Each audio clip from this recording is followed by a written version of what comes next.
Every one of us carries a reason for the way we are. Our history becomes our blueprint, the memories, the faces, the lessons we never asked for. We grow in response to everything life has placed in front of us. And today, in this episode, I hope we can widen the lens and bring a deeper understanding to the journey you're about to witness. Empathy is the bridge between pain and understanding. And if that bridge can exist, even just for a moment, then maybe we could start to heal, not alone, but together. The world changes when we start listening to one another, because listening is an act of love, and love is what keeps us alive. You never know how powerful your story is until someone tells you it helped them survive. This is one of those stories.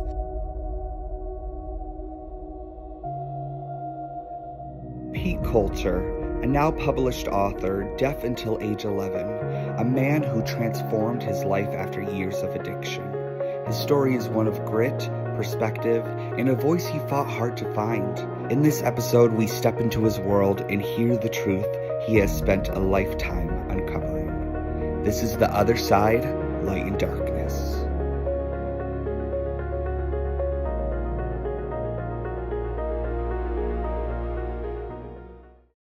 So just a preference, we don't know everything about everything. These interviews are to create a discussion. Let's all remain positive and respectful as those involved are sharing stories straight from their heart. So thank you for being part of this project. I'm happy you could make time for this. Thank you for having me, man. Yeah, it's an honor. So why don't you start off with your name and... Peter Colter. I'm 41 now, Awesome. which is like nuts. I don't feel old, but then like when I look back at like my life, it went by so quickly. Like I kind of sort of wish I had started doing stuff before now, but such is life. I was born colic, and which is like an emotional issue for babies. So they have a hard time differentiating what emotions are and how to deal with them, really, which later turned into bipolar and manic depression in my later years. But I was born deaf, and I had 11 operations. I had my tonsils and my adenoids removed. To gain hearing, they would put semi-permanent and permanent tubes in my ears, and they would like eventually fall out, and I would gain hearing for like, I don't know, a little while, but they wouldn't, it wouldn't be actual hearing. It would be more or less murmurs, vibrations, sounds that were garbled. Yeah. You know, like I couldn't really, it's kind of sort of hard to explain.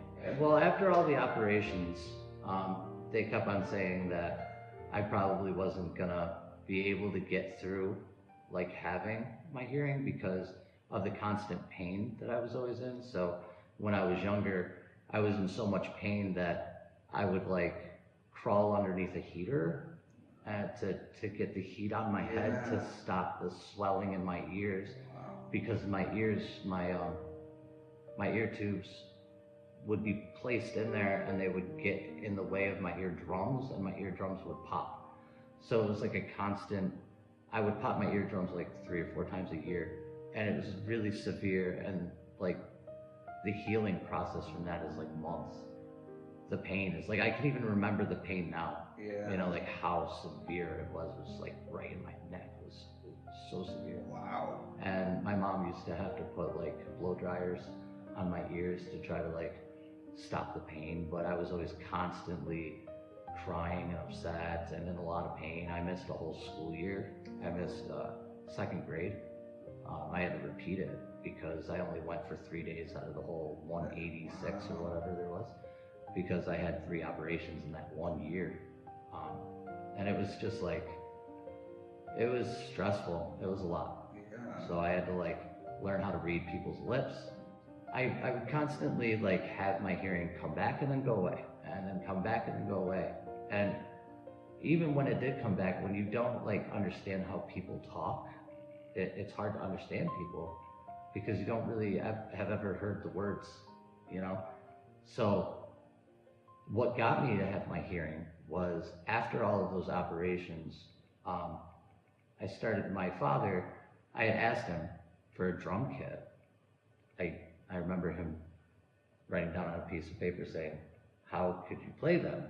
And he gave me pencils and a lunchbox is what it was at the time, and I just kept on tapping. And after that, he went and bought me one. Even though I was deaf, I still couldn't hear any of it. I just still wanted to do it. I was like, I don't know why. I had the tubes put in and the semi-permanent tubes put in, and then they put in permanent tubes, and I got the drum kit. I started playing the drum kit for about 2 or 3 months, and the tubes came out of my ears, and I could start to hear it. And I was like, what is... So I'm hitting them like really, really, really hard and loud and stuff. And after about 4 or 5 minutes, I could fully hear them. I could feel something coming down my the side of my ear, this one. And I'm like, so I reach over and it's blood and I'm bleeding out. So I start freaking out. And I'm like screaming, but you know, because I'm deaf, my words weren't really articulated. Yeah. And my mom was in the kitchen. She turned around and she said, "What's wrong?" And I could hear her. Oh, wow. And I heard my mother actually literally say to me, "What's wrong?" The words, "What's wrong?" And I started saying, I can hear what you're saying. Like, I can literally hear you. And so what happened was the doctor said that after all of that time having all those surgeries and my ears constantly healing back over and creating scar tissue, the drums themselves, or loud vibrations from constantly having noise around me, created hair to grow in my ears.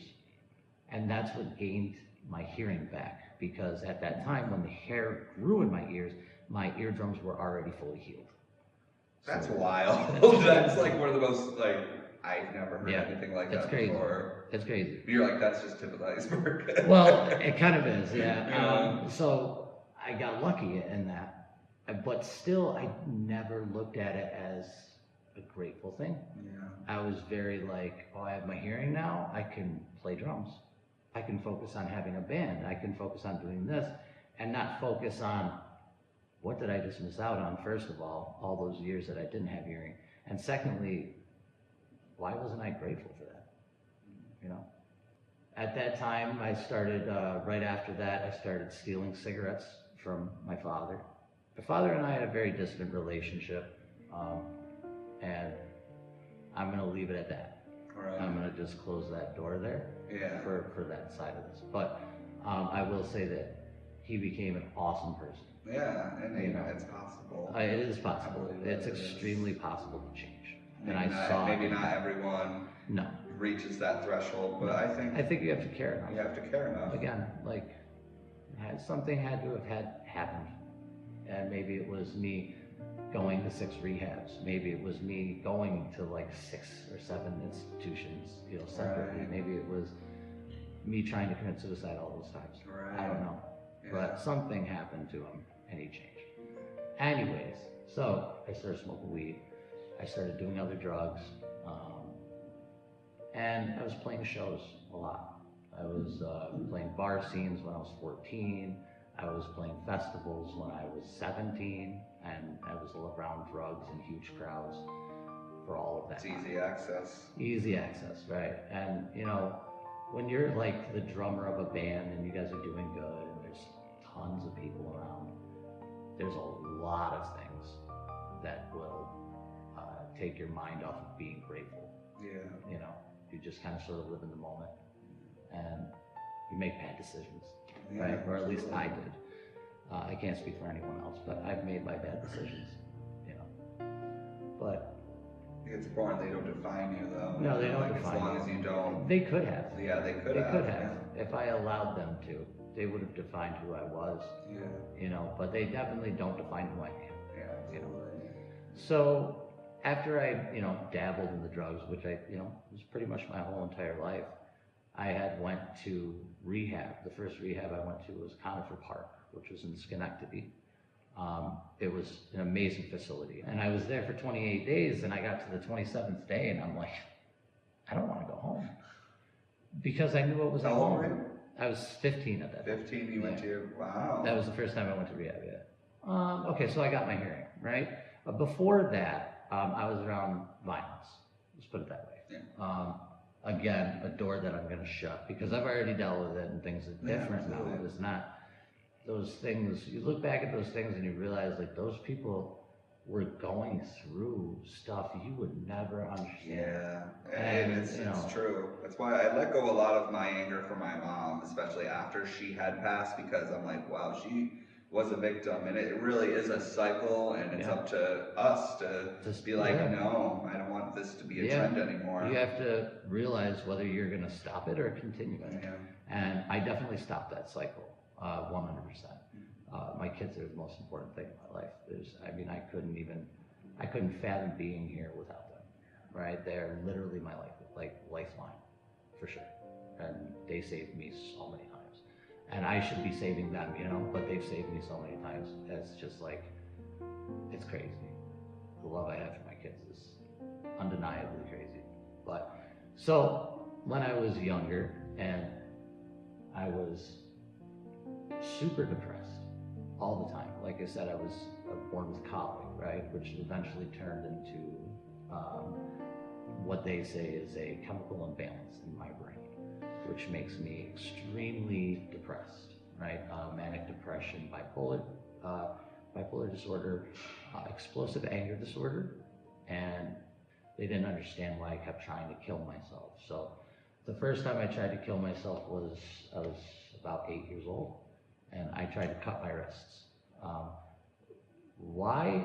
See, that's the thing. Like, every time I tried to do it, I was so super depressed, right? But I never really understood why I did it. Yeah, but 8 years. Yeah. That's so painful to hear. Yeah. Even here, and like, it's young. I mean, I was always in pain a lot, and at the time, being 8, I didn't have my hearing. I didn't gain my hearing until I was 11 or so. That's when you were playing the drums, and that's when I started. It's interesting. I feel like you're telling me a lot of like things that's happened at young ages, and it's like not.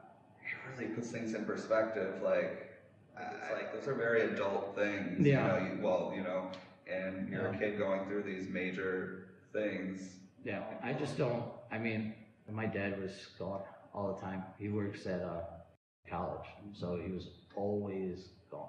Yeah. And so it wasn't that he didn't care to be home. I just think that I know my father got hazed at work a lot for the color of his skin, and he still works there. The dedication. And stuff. But when I was younger, I didn't see it like that. All I saw was, I'm in pain, I'm hurt, I don't know why I feel the way I feel. Where are you?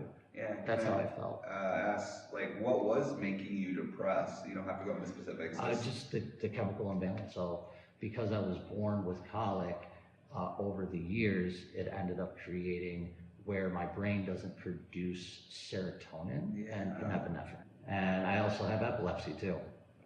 It's another thing. And I've died from that. I've died from epilepsy 13 times. And I've been brought back to life with defibrillators 13 times. One time I died in front of a school. And they had defibrillators popping me up on the roadway right in front of Great American. So I was upset because I just couldn't control it. I couldn't control feeling so just heavily, like, just burdened by everything. I never really had a reason to hate myself.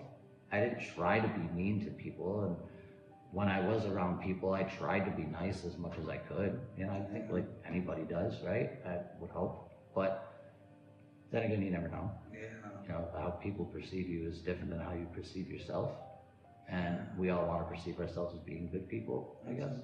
So I'm sure that I've hurt people at some point. You know what I mean? It's definitely interesting. And for that, I apologize 100%, because obviously we're all different people at different times. You either grow and you learn and you change, or you don't do any of it at all and you stay the same person, So after trying to kill myself all these times, going in and out of rehab centers. What was the point where you needed to go to rehab? If you I got in trouble. I actually got arrested, and the cop was a good friend of my mother's, because my mother's brother, my uncle, was the chief of police. Instead of, putting me in jail, they sent me to rehab. So that was the first rehab I went to. I got busted with mushrooms and marijuana. So at the time, you know, that mushrooms was like really bad. Like you get busted with mushrooms and you're gonna get in trouble. But because I was 15 and, you know, they knew my mom, they kind of like let me off the hook. And I was always constantly trying to kill myself a lot. It was bad. But obviously I'm here for a reason. I wasn't able to do it. You know, I've had my stomach pumped. You know, it was not good. So, but I mean, I cut myself so many times, you know, and it's like, because those were ways for me to get over those kind of things, those feelings that I had, like, and mostly it was like hating myself. And I really just don't even understand why, to tell you the truth. Do you want to explain what cutting was doing for you? As I used to do that as a teenager, but I think, you know, you mentioning it is something that needs to be addressed. Yeah. Yes. Okay. So I think for everybody it's a little different. From what I've understood, like I've talked to some people that have cut themselves because I've been to those kind of places and they've seen my arms if they've asked or I've asked or whatever. And everybody seems to have a general consensus, but their answers are always different.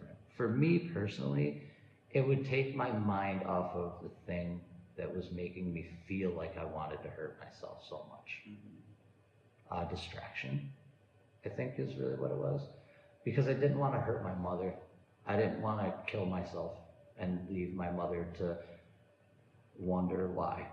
Right. You know? I remember when I went to my first hospital stay, they said I was suicidal because I was cutting, and I don't feel like I was ever really suicidal. That was like a lifeline in a way to keep me here in a way. Right, yeah. I kind of also agree with that, yeah. I think that's partially why I did it too. And I think there's a lot of people that agree with that too. I think that's partially the reason, because even if you do want to kill yourself, and you know, we all know this is already out there. I've tried to do it a whole bunch of times, right? Was I really trying to do that? Or was I trying to find a reason to live? And I think that, you know, now looking back, perhaps that's what it was. Out of nowhere, I ended up going to like North Carolina to pick up my godsons from the Marines. They had graduated the Marines. And everybody was happy. We had like a really nice hotel. I'm out on the balcony, everybody's inside. They're all passed out. The long trip, it took us like 18 hours to get there. We finally got there and everybody was zonked out. I was out on the balcony ready to jump off it, right? And I was done, you know? It's like I don't even, it's hard to explain when you actually have that final, like, it's it. So, you know, nothing is trivial anymore. Everything, like, it's just like, I don't care. In that moment, I screamed out. I literally called out to God, literally. And I told him, you know, I said some things to him I wish I didn't say now, because I understand it, right? Yeah. I was crying my eyes out. Desperate in a way. Desperate, yeah. And even talking about it makes me get kind of whatever. But anyway, so I stepped over the ledge and I said, there's something for me. You better tell me it. You better figure it out, because now I'm putting him on the pedestal. You know, I'm telling him, hey, you need to figure my life out, as opposed to me figuring it out. And in that moment, right before I stepped off, right before I went to, I felt this, I don't know, turn in my heart. It's really the only way I can explain it. I felt the depression go away. I felt the anger go away. I felt every wrong thing I ever thought about myself disappear. I felt love in my heart. I felt like for the first time, like I actually realized what love was, not like a word, you know, like the actual chemical composition of love, right? And I felt it so much, I radiated it so much from my chest throughout my whole body, right? That for the whole time, the rest of the time we were there, I was like literally crying my eyes out. For most of the time, I couldn't control it. I couldn't explain it. I didn't know what it was. I've never felt it before in my life. And I kept having this like story in my head, this story that just played out from beginning to end. And it was the same thing over and over again. It didn't change. There's really nothing about it that was any different ever. So. How old were you during that, when you had that awakening, I could call it? Oh, this was like last year. Last year? Yeah. So this was right before I wrote the book. Yeah. And that's what it came out to be, was that book. So I had that thought in my head, this story. So I started writing it on the vacation as much as I could, in between my spats of crying and just being so grateful. Yeah. I finally felt what it was like to be grateful for the life that I had. Yeah. Grateful for the fact that I was there with my kids and my godsons who had just graduated from the Marines, and just everything. Grateful to be alive, really. And that was November 14th last year. So it's been just over a year now. I've forgiven myself because you have to, right?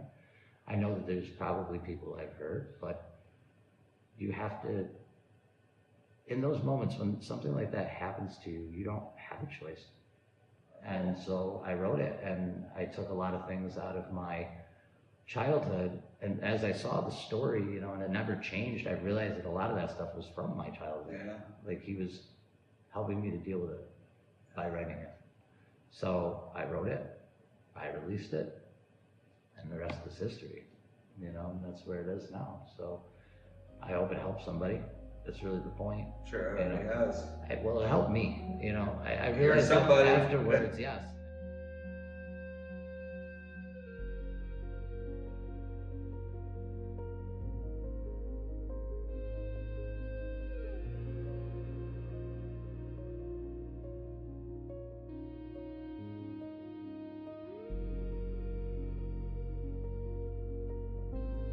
Some of the first words I ever heard from a person were from my mother, and it was Jesus. She had explained who Jesus was to me on an Easter, some Easter when I was really young. And I still remember her talking about it. Right. And so when she recently passed, she passed in July, she had that book with her, and she had just started reading it but never actually got to finish it. And she was like my #1 fan. And she was always like, Peter wrote a book. And it was nice to see her in those moments where she was bedridden and in pain, that she had a little bit of happiness, you know? And she was bedridden for like 10 years before she finally passed away. And I don't know, I guess that sort of puts it into perspective for me that that's another thing during her death and her week, and I gave the eulogy and all that stuff. I wasn't upset, and I'm still not. She's not in pain anymore. She's in a better place, you know, and I can't be upset about that. So now that I'm older, I understand why I felt that way. And I understand like why people would feel that way too. I mean, it's hard to have to do things differently than a lot of other people, Right. you know? When you were doing like substances and stuff like that, I mean, okay, why were you doing it? No, I know why you were doing it, but like, what was it for you? What was the experience like for you? What was it doing for you to create addictions? Right. Well, when I was drinking alcohol, I was a nice alcoholic. You know, I wasn't a mean alcoholic. I was like, oh yay, everybody's around. Let's all. You know, it's a completely different side of the mellow, chilled out, you know, docile Pete, right? I would be more exuberant and like, oh hey, let's do this. Let's go out and do this, and let's be fun and stuff. And I was depressed, and you know, I drank every day, every single day. You know, I just couldn't stop doing it. Like I just couldn't stop drinking. It's like, oh, I need one to relax. I need one to do this. I need one to do that. And I didn't. I just, you know, that was the addiction talking. Plus, you know, being an epileptic, those things aren't good to do. You shouldn't be doing drugs like that. You know? People notice your addiction? Like, were people concerned, or were you hiding it, or? Well, I mean, I went to like 6 rehabs, so I think people knew, right? People knew. Yeah, people knew.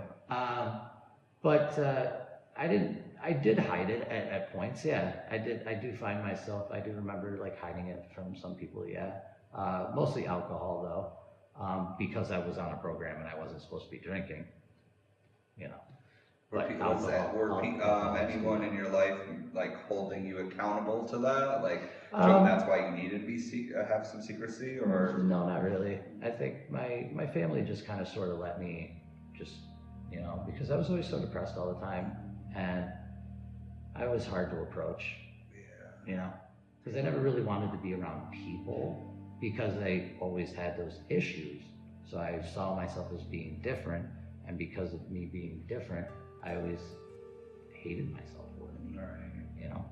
I felt like for a while with my experiences, like people were getting tired of hearing about it. Did you ever feel that way? Like, I mean, if they are, they don't have to listen. Yeah. I mean, like this again? Like, yeah, I mean, and some people might say that, you know, you saying the same song and dance, but it's my song and dance.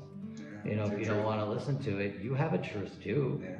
If you're listening to mine, why would I not want to listen to yours? Yeah. I mean, that's just reciprocation, but it is what it is. Everybody has an opinion. When things were at their darkest, what did not wanting to be here feel like inside your body and mind? It was anxiety. Like something was constantly moving in my chest all the time, like, and I just couldn't be happy about anything, you know, nothing at all. Yeah, everything made me upset. The light being turned on when it shouldn't have been turned on pissed me off, you know, like things like that. It was very anxiety inducing, I think would be the right word or term, I guess. What does healing actually feel like for you, and what does it not look like? Healing to me feels like acceptance, you know? You have to accept whatever it is that is making you feel upset. You have to own it, and you have to understand that you can change it as soon as you want to change it. You know, it's like mind over matter kind of thing. Yeah, go ahead. And that's like, it's hard for people too. I mean, like if somebody said that to me, I'd be like, oh, well, that's really easy for you to say, you know, yeah. But I would get annoyed when people would say, you gotta face it. I'm like, I know my problems. I am facing it. There is like sometimes a light switch, like you said, like you're like, whoa. I just remember it really was until I accepted the grief, faced the grief, allowed myself to grieve. Mm-hmm. Yeah. Have a life kind of unfulfilled or whatever experiences. I'm like, that's when I really started making, like, instead of running or be like, no, I can't think about that. No, like, let yourself soak in it, like a bubble bath in a way. Yeah. Not like dwell on it, but you have to, like, some things also just will never make sense. They won't. Yeah. And if you don't deal with it, then it's going to deal with you. What's a myth about recovery that you wish we would retire forever?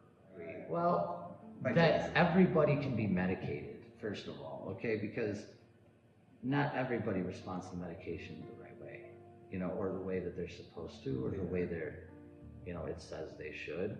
I remember when I was put on lithium when I was younger, I was on lithium, Wellbutrin, Risperdal, and now Depakote ER, which is what I've been on since I was 12.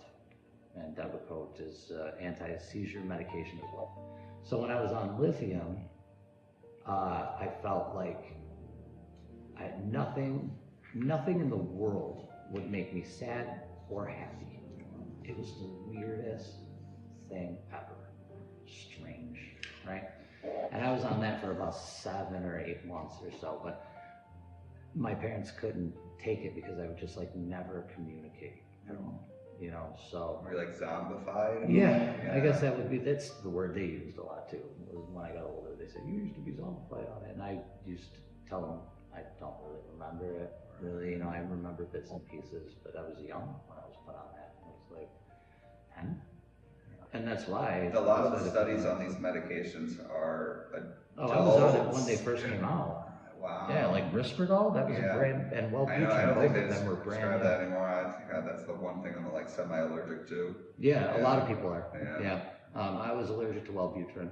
Wellbutrin made me like really angry, like all the time, which ended up staying with me far after that. But so I think that the myth I would get rid of, totally retire, is that everybody can be medicated and fixed, and nobody needs to be fixed. There's nothing wrong with you, you know, and it's not strong anymore to be strong.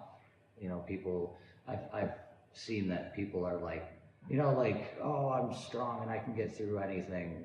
it's not looked upon in that way anymore. It's more looked upon like, who really hurt you? Like, what's really going on? It's the origin story. Yeah, it's about time to talk about it. And that's another thing, like you mentioned before. What if people get sick of hearing the story and all that stuff, you know? Because I have been everywhere. I've told this, some of my story, I haven't told it in detail like this, but I've told it on different radio stations and stuff. Tell your story, man. You know? Do that.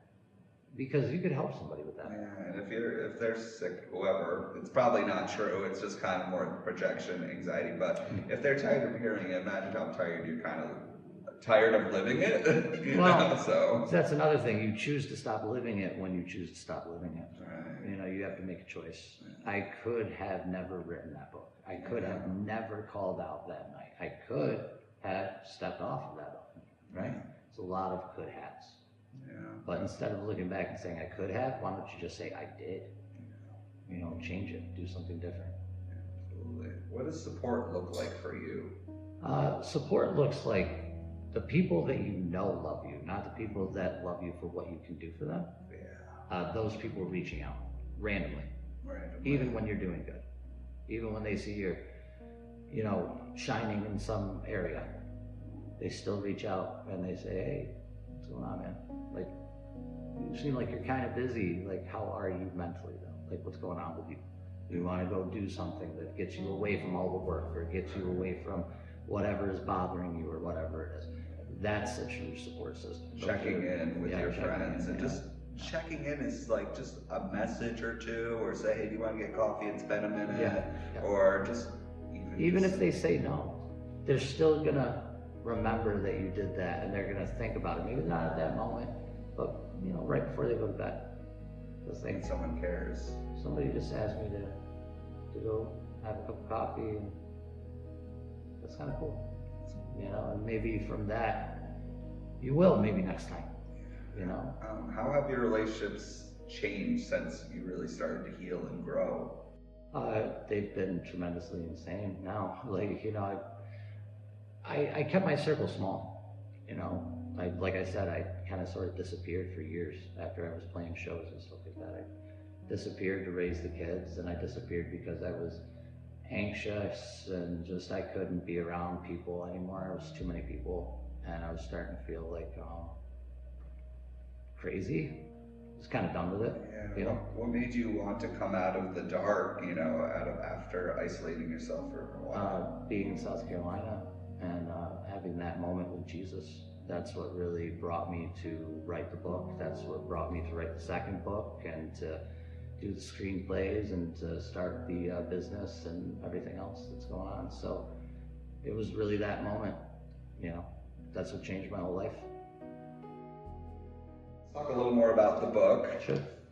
This is a book I've read. It's great, it's different, it's unique, it's beautiful, it's very painful. When did you start first writing? What sparked it? Okay, like I said, I got this idea in my head when I was in South Carolina, and I couldn't get it out of my head. And really, what it was it was kind of sort of my life a little bit, like very close to it, but just out of the point of view of this girl who's actually my daughter.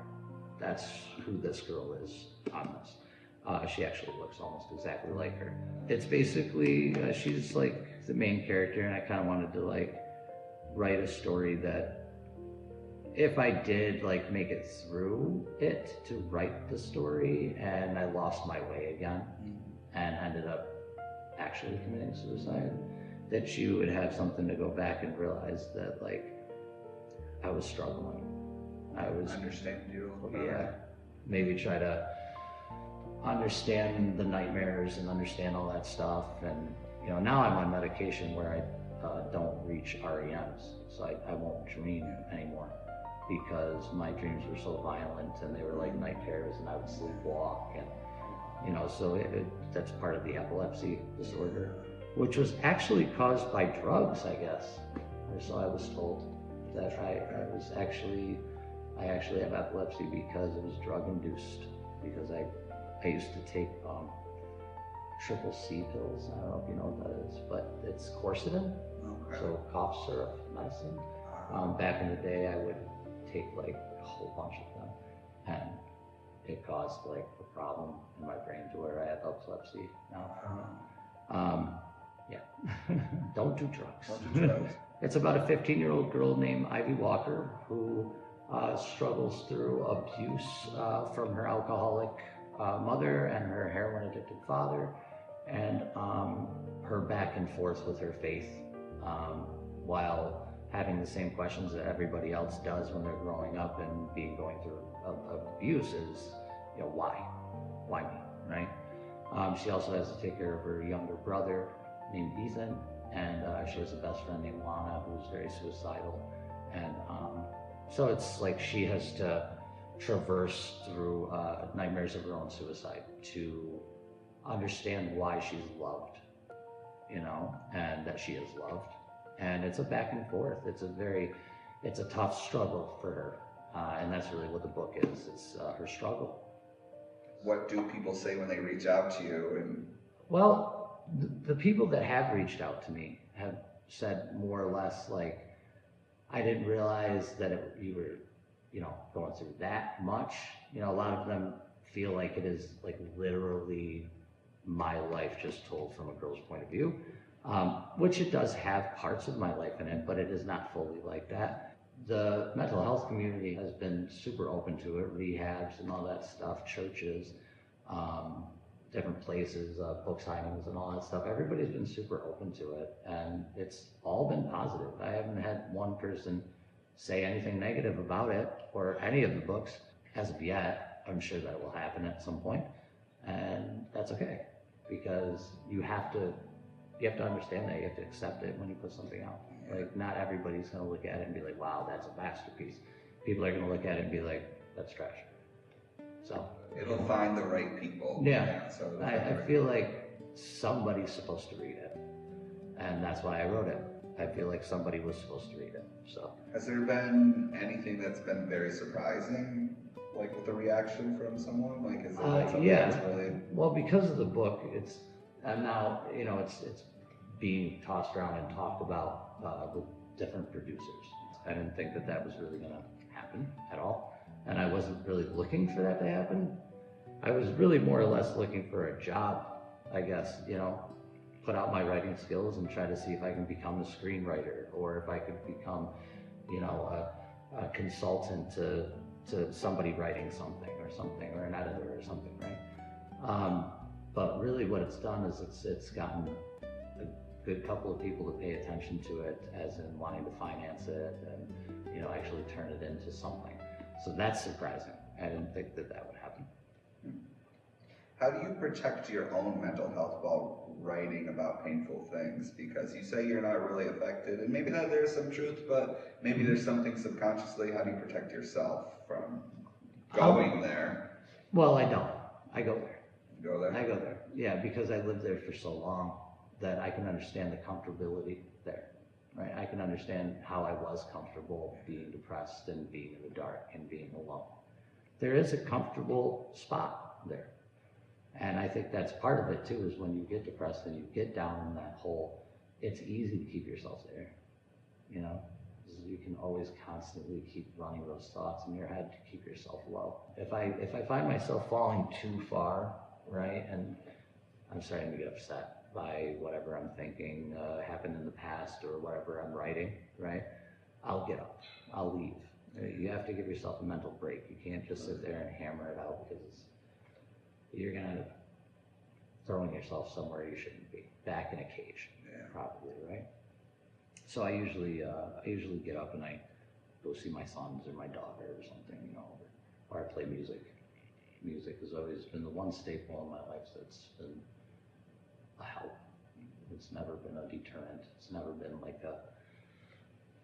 you can't do this, And I never took lessons either. I was just given a talent to do it, So again, not being grateful for things. Were you ever nervous to put your projects out, because the fear of being perceived is a scary thing, of course. It's horrible. It's a horrible feeling, but putting this out, I let my wife read it, and I said to her, if you think this is good enough, then I'll put it. If it's not, I need you to be honest.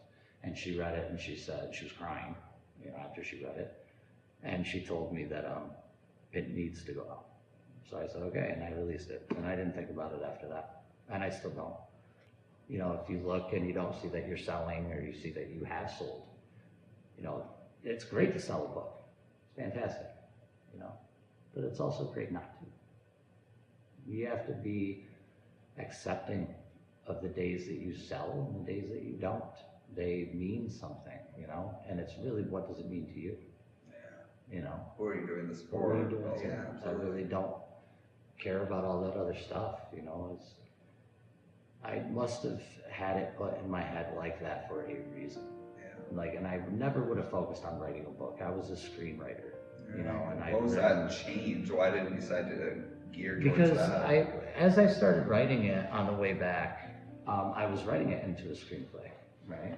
And I got about 40 pages in, and I said, it's so hard to get noticed for a script, right? You have to have a manager, and if you don't have a manager, they don't look at it. It's like credit. You can't get it unless you have it, and you can't have it unless you have it, right? So it's just so hard for that. So I said, how can I just put it out there without having to do that? So I decided to write it into a novel, which was extremely hard, going from screenwriting to a novel, because they are kind of different in many ways. So the format is completely different, dialogue is different, so once I did hammer out exactly what I wanted to do with the screenplay into the novel, it just happened. I was able to write it in like 5-6 months, and it wasn't I didn't really think about it too much. I just kind of sort of sat down, read about 3 paragraphs where I stopped, and then continued. And then sat down, read about 3 paragraphs from where I stopped, and continued. And I had the story all in my head because it had just been randomly playing over and over and over again until I finished the book. And then it was gone. And that was it. And then Abused. And then I wrote Abused. And Abused was like literally my journal entries from when I was younger. It was literally what it was up until about halfway through the book, and then, I ran out of journal entries. So I had to create something else off of it and continue it to go into that kind of descent area, because that's really what Abused is. It's the story of a teenager that suffers through schizophrenia, and it's literally his downfall through journal entries. So, I think that both books really have helped me to understand who I was when I was younger and why I was so depressed all the time. What does that clarity feel like? Amazing. I'm not constricted anymore. I'm not held down by chains of depression and stuff. I can literally be happy about stuff, and that's even a new feeling, right? Because I'm just a year into this to where I'm actually not suffering anymore.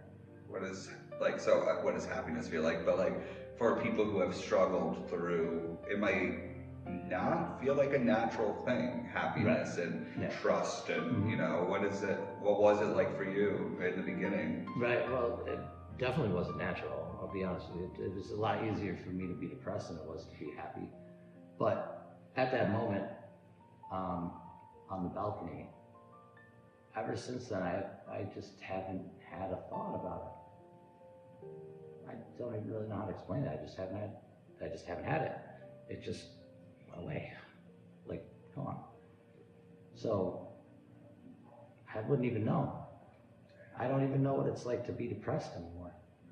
A lot of things have happened in my life, and I was never grateful to be alive, but I am now, and I think that's what keeps me in check. If someone watching this is in the thick of addiction right now, what do you want them to know? What you need is to be away from all the people and the situations, right? And they tell you that when you go to rehab. They tell you, guilt by association, and you're around these things, and this is why you keep doing it. And they're right. Get yourself out of the place that you're at. If you can't keep going back to your drug dealer, you can't keep getting drugs, right? Take yourself out, take a vacation, find out who you are, get comfortable with not being comfortable with who you are. Yeah. Recovery hurts, but it's recovery, yeah. Recovery hurts is something I've always said. No, it does. It does. And you have to be prepared to go through that hurt. Do you care enough? If you care enough about your life and you care enough about being in that alleyway or, leaning on the side of the street, folded up because the drugs are on, then you're going to change it. It's really that you just don't care enough, and I know that sounds kind of harsh, but take it from me, it's the truth, right? I mean, I was an alcoholic for 20 years. Yeah. Sometimes it's hard for people to probably find that clarity also, that peace, and maybe it's acts of kindness from other people or being seen for the first time. I think we all just want to be seen and understood. Yeah.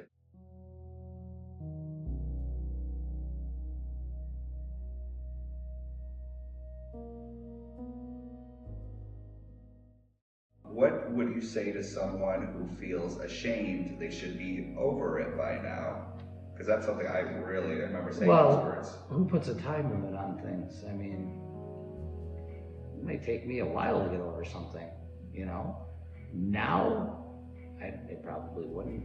I understand things, I see things a little differently. I'm not younger to where, like high school. I mean, how many people have you dated that you broke up with and, all these other things. You go to parties and people make fun of people and all this stuff, Like, when are you going to get over that kind of stuff?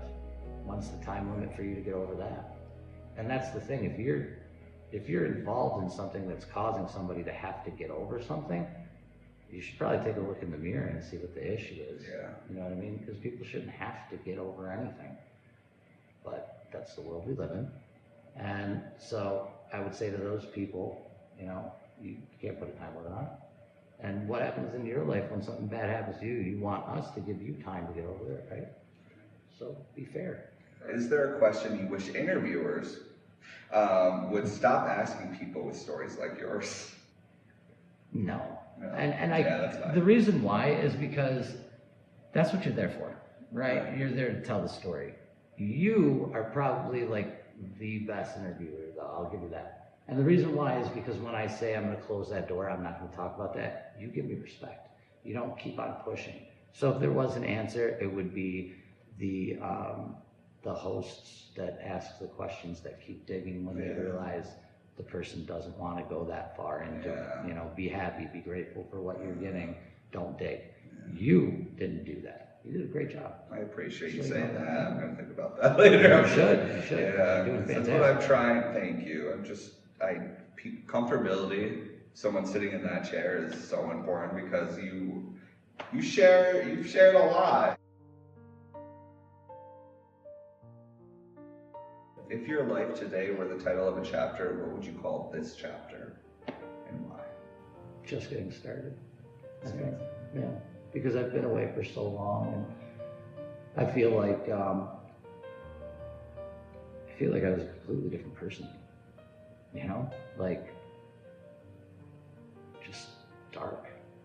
There's just so much darkness in me back then, and ever since then, it's just been, I just want to help people, I want to I feel like I want to do things for people. I want to take people and throw them up higher than I am so that I can see them up there, so that I can say, hey, look, I helped that person.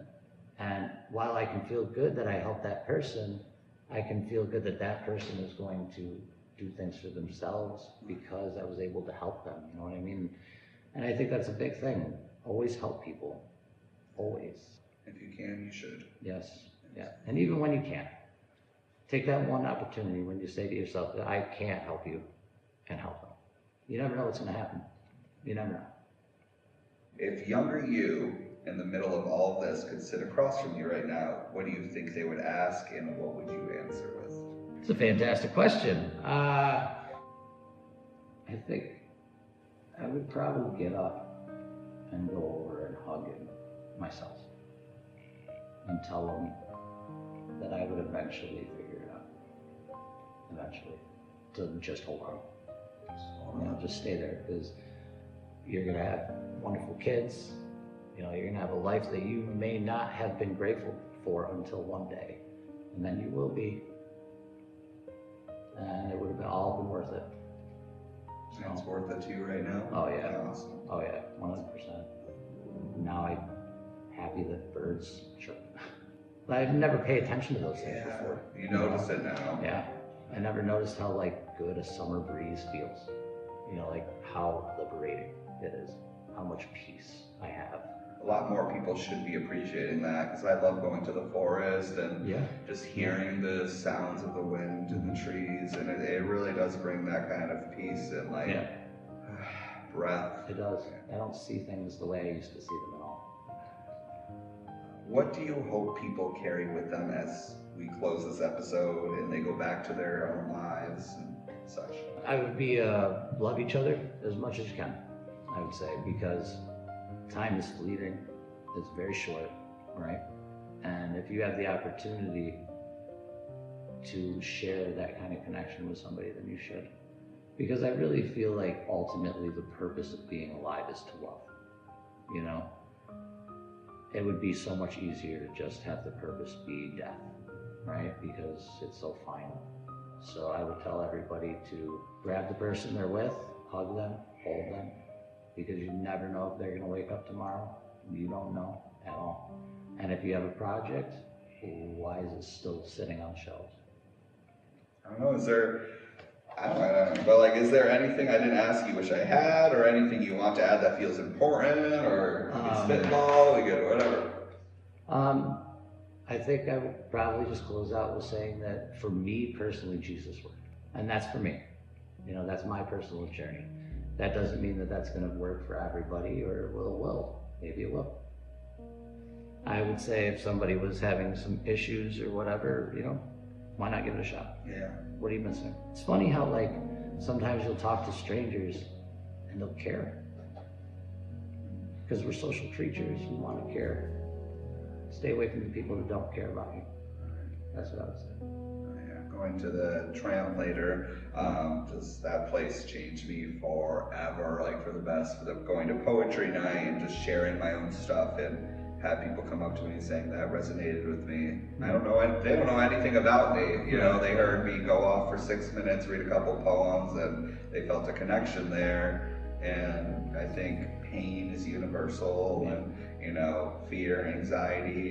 You know, there's degrees, people feel it, but you know, like it's definitely a universal experience. And so I think sharing and revealing and being vulnerable and being, you know, emotionally naked in a way is. People need to hear this stuff. That's true. Like, that's true. I mean, how long are you going to hold it in? Yeah. You know, maybe if you let it go, you'll be able to move past it, you know, and just keep moving forward. Don't focus on what's behind you, focus on what's right there. And go for it. Go for it. Yeah, go for it. Take it off the shelf. Do something with it. This is just the beginning of a much larger conversation. We'll continue listening, learning, and growing together one story at a time. Thank you for being part of this journey with us. These are stories told with care. Until next time, thank you for listening.